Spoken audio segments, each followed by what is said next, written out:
Hello everyone, good morning. কেমন আছেন সবাই? আশা করছি সবাই খুব ভালো আছেন, সুস্থ আছেন। আর আমরা মোটামুটি আছি। আমার একটু ঠান্ডা লেগে গেছে। আর আজকে সকালবেলাতে বাসি কাজকর্ম সমস্তটাই সেরে ফেলেছি। আর কোনো কাজকর্ম সেরকম নেই, স্নানও করে নিয়েছি, দেখতেই পাচ্ছেন। আর চোখ মুখ আমার একটু ফুলে গেছে, তাই না? আসলে ঠান্ডা লেগেছে তো সেই জন্য। আর আজকে যাব হচ্ছে একটা জায়গায় যাব। আর বেশি সাসপেন্স রাখতে আমি পছন্দ করি না। আমি যাব হচ্ছে আমার মামা বাড়ি। তো আমি আর আমার হাজব্যান্ড যাব। তো আমার তো স্নান হয়ে গেছে, আমি এরপর রেডি হবো। আর আমার হাজব্যান্ড গেছে স্নান করতে, ও চুল টুল কেটে এলো, তারপর স্নান করতে গেল। তো বের হোক, তারপরে ততক্ষণ আমি একটু রেডি হয়ে নিই।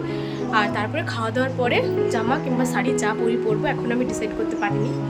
তো চলুন সঙ্গে থাকুন, আশা করি আপনাদের ভালো লাগবে ব্লগটি।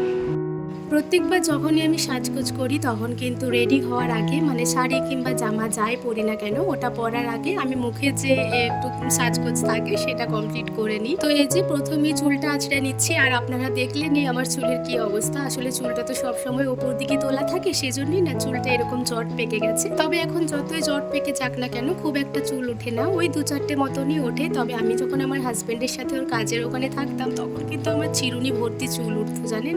আর সে কারণেই হয়তো আমি আমার চুলের কৌটোটা ভর্তি করতে পেরেছিলাম। তবে এখন আর কখন ভর্তি করতে পারবো আমি জানি না।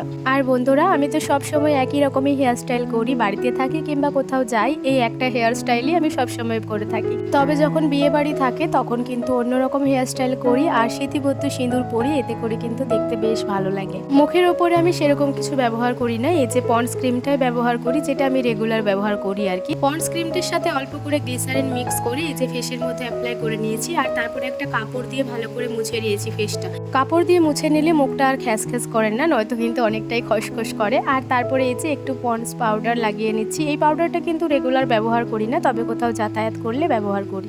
আর জানেন তো বন্ধুরা, আমি না কাজল পরতে খুব ভালোবাসি। সত্যি বলতে কোথাও গেলে এলে কিংবা মাঝে মধ্যে বাড়িতে থাকলেও কিন্তু আমি কাজলটা পরে থাকি। আজকে শরীরটা তো খুব একটা ভালো নেই, তাই একটু বেশি করেই সাজগোজ করছি যাতে শরীর অসুস্থ সেটা বোঝা না যায়। আর ওদিকে মা আর সুব্রত বারবার খাবার খাওয়ার জন্য ডাক পাড়ছিল, সেজন্যই ভাবলাম এটা অ্যাপ্লাই করে নিই, তারপরে যাব খাবার খেতে।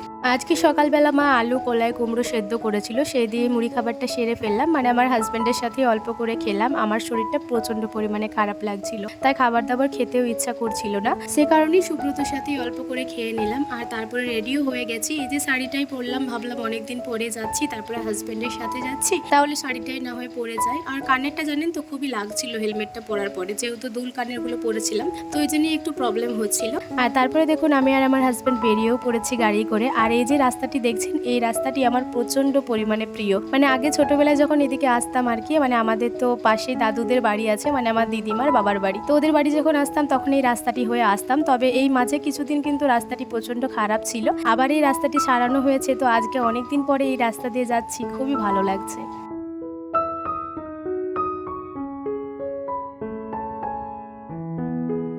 আমাদের গ্রামে তো সেরকম খুব একটা মার্কেট এলাকা নয়, সেজন্যই পখনা দিক হয়েই এলাম। আর এখানেই 2 প্যাকেট মিষ্টি নিয়ে নেব। 1 প্যাকেট আমার মায়ের বাবা মার জন্য আর 1 প্যাকেট আমার বাবার বাবা মার জন্য। আসলে দুজনের তো একই গ্রামে বাড়ি, সেই জন্যই। ওখানে যাওয়ার পরে খুবই শরীরটা খারাপ হয়ে গেছিল, সেজন্য ওখানের কোনো রকম ভিডিও শুট করতে পারিনি। এই যে এই মুহূর্তে বিকাল হয়ে গেছে, বিকাল বেলায় আবার এই যে মিষ্টি আর চকলেট নিয়ে নিয়েছি। আর আমার হাজব্যান্ড ওদিকে আমার জন্য মেডিসিন নিয়ে নিচ্ছে। আমার অবস্থা কিন্তু এই মুহূর্তে প্রচন্ড পরিমাণে খারাপ হয়ে গেছে, দেখতেই পাচ্ছেন।